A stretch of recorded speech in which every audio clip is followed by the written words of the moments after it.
प्रदेश की बड़ी खबरों का नमस्कार। आप देख रहे हैं नेशन नाउ समाचार और मैं हूं आपके साथ शुभी शुक्ला। वाराणसी से बड़ी खबर है। लोकसभा में पेश किए गए केंद्रीय बजट में मध्यम वर्ग से लेकर उच्च वर्ग तक को राहत दी गई है। वित्त मंत्री निर्मला सीतारमण का ये लगातार 9वां बजट रहा। शिक्षा, स्वास्थ्य, इंफ्रास्ट्रक्चर और रोजगार पर विशेष फोकस किया गया। प्रधानमंत्री के संसदीय क्षेत्र वाराणसी को रेल कॉरिडोर और सारनाथ में एयरक्राफ्ट मेंटेनेंस कॉरिडोर की सौगात मिली है, जिससे पर्यटन और रोजगार को बढ़ावा मिलेगा। बजट में देखिए सबसे महत्वपूर्ण बात यह है कि जो इनकम टैक्स एक्ट है 1961 में बना था, अब उस 1961 एक्ट को उन्होंने खत्म कर दिया। मतलब खत्म 1 अप्रैल 2026 से नया एक्ट लेके आए हैं, इनकम टैक्स एक्ट 2025, जो बीजेपी सरकार लेके आई है।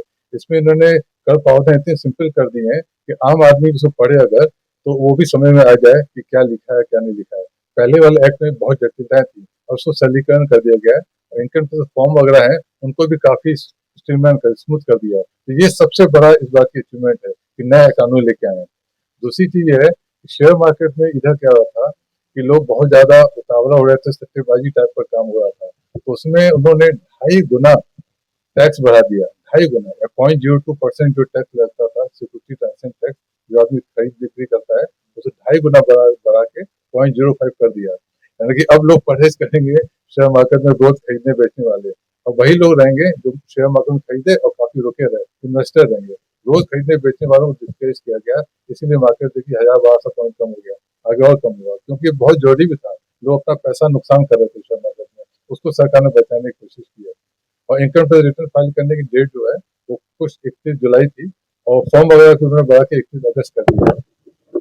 और काफी उन्होंने अच्छे रचनात्मक चीजें की, यानी कि बहुत अच्छा किया है। तो लोग लुभावनी बातें नहीं की हैं, लेकिन जो भी उन्होंने स्ट्रीमलाइन कर दिया है वो सबके लिए अच्छा कर दिया। एक और मजेदार बात की उन्होंने institute of chartered accountants of India जो हम सी हैं, तो हम लोग को कहा गया है कि जो एसएमईज है, जो स्मॉल बिजनेसमैन है, उनके लिए कोर्स लेके आइए ताकि वो किस तरह से कंप्लायंसेस कर सके इनकम टैक्स जीएसटी वगैरह का, उनको ट्रेनिंग दी जाए, उनको सर्टिफिकेट भी मिलेगा, ताकि एसएमईज जो छोटे व्यापारी हैं वो अब कोर्स करेंगे और हमारा इंस्टीट्यूट जो है उनको ट्रेनिंग देगा और सर्टिफिकेट भी देगा, ताकि वो अपना काम रोजगार जो है उसमें किस तरह से जीएसटी को फॉलो करना है, इनकम टैक्स फॉलो करना है, उन सब चीजों में उनको फायदा हो। ये भी नई चीज उन्होंने इसमें इम्प्लीमेंट की है।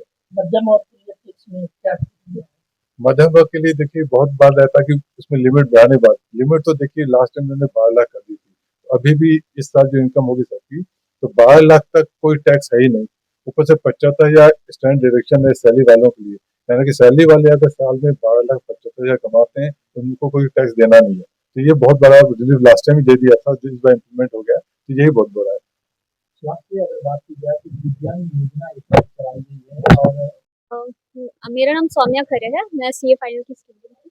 मैडम बात की जाए तो आज बजट पेश हुआ है, आप कैसे इस पे देखती हैं? मैं तो देखती हूँ कि वुमेन के वेलफेयर के लिए क्या बात की गई है, तो इसमें हम देख सकते हैं कि फॉरेन ट्रैवल, वुमेन को काफ़ी इंटरेस्ट होता है फॉरेन ट्रैवल करने में, तो उसमें टीसीएस जो है 5% से 2% हो गया है, तो एक रिमार्केबल चेंज है। और फिर एमएसएमई चैंपियनशिप की बात की गई है, जिसमें कि लोन प्रोवाइड किया जाएगा वुमेन को, तो एंटरप्रेन्योरशिप भी एनकरेज होगी। स्किल डेवलपमेंट, कैपेसिटी बिल्डिंग की बात की गई है, तो फिर ये एक अच्छी बात है। और फिर बहुत सारी स्कीम्स हैं जिससे कि कोलैटरल फ्री लोन भी प्रोवाइड किया जाएगा वुमेन को, तो काफ़ी इंकरेजमेंट मिलेगा उन्हें और वो अच्छा परफॉर्म कर पाएंगे इकोनॉमी का पार्ट बन करके, तो एक बहुत ही अच्छी बात है। वहीं लखनऊ से खबर है। उत्तर प्रदेश के मुख्यमंत्री योगी आदित्यनाथ ने केंद्रीय बजट 2026-27 की सराहना की है। उन्होंने इसे विकसित भारत के निर्माण का प्रेरणादायी संकल्प पत्र बताया। सीएम योगी ने कहा कि यह बजट युवाओं को अवसर, किसानों को सुरक्षा, उद्यमियों को प्रोत्साहन और मध्यम वर्ग को राहत देगा। साथ ही एमएसएमई, स्टार्टअप और आत्मनिर्भर भारत की नींव को और भी मजबूत करेगा। वहीं बरेली से खबर है। केंद्रीय बजट 2026-27 को लेकर प्रतिक्रियाओं का सिलसिला जारी है। ऑल इंडिया मुस्लिम जमात के अध्यक्ष मौलाना शहाबुद्दीन रिजवी बरेलवी ने बजट को संतुलित और प्रभावशाली बताया है। उन्होंने कहा कि बजट में गरीब, मध्यम वर्ग, किसान, मजदूर और अल्पसंख्यकों की जरूरतों का ध्यान रखा गया है। खास तौर पर स्वास्थ्य और शिक्षा क्षेत्र के प्रावधान सराहनीय है। वहीं अंबेडकर नगर से दर्दनाक खबर सामने आई है। रविवार सुबह दिल्ली से गोरखपुर जा रही एक कार की ट्रक से जोरदार टक्कर हो गई। हादसे में कार सवार 3 लोगों की मौत हो गई, जबकि 5 लोग गंभीर रूप से घायल हो गए। टक्कर इतनी भीषण थी कि कार करीब 50 मीटर तक ट्रक में फंसी घिसटती रही। पुलिस ने घायलों को अस्पताल में भर्ती कराया है। वहीं लखनऊ से खबर है, सस्पेंड पीसीएस अधिकारी अलंकार अग्निहोत्री एक बार फिर से चर्चा में हैं।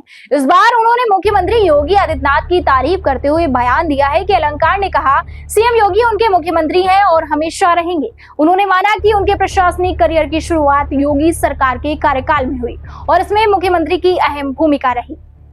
वहीं प्रयागराज से बड़ी खबर है, माघी पूर्णिमा के पावन अवसर पर त्रिवेणी संगम में श्रद्धालुओं की भारी भीड़ उमड़ पड़ी है। दोपहर 12 बजे तक करीब 1.5 करोड़ श्रद्धालुओं ने पवित्र स्नान किया। अनुमान से अधिक भीड़ को देखते हुए प्रशासन ने कड़े इंतजाम किए। संगम क्षेत्र में पुलिस, पीएसी, एनडीआरएफ और जल पुलिस तैनात की गई।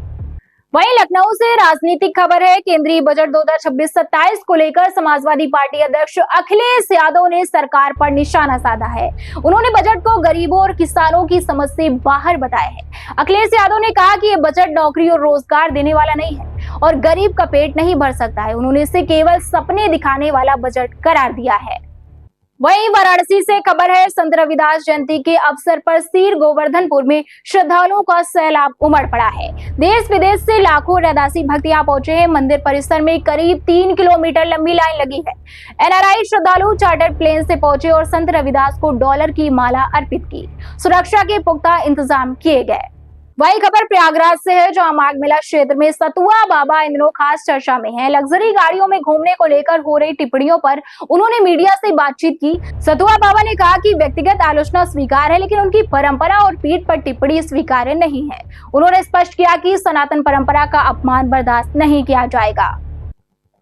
वहीं लखनऊ से बड़ी प्रशासनिक कार्यवाही की खबर है। यूपी सरकार ने भ्रष्टाचार के खिलाफ जीरो टॉलरेंस नीति के तहत 68,236 सरकारी कर्मचारियों का वेतन रोक दिया है। इन कर्मचारियों ने मानव संपदा पोर्टल पर अपनी चल अचल संपत्ति का विवरण नहीं दिया था। सरकार ने स्पष्ट किया है कि पारदर्शिता और जवाबदेही सुनिश्चित करने के लिए यह कदम उठाया गया है। ऐसी खास और बड़ी खबरों के लिए बने रहिए हमारे साथ और देखते रहिए नेशन नाउ समाचार।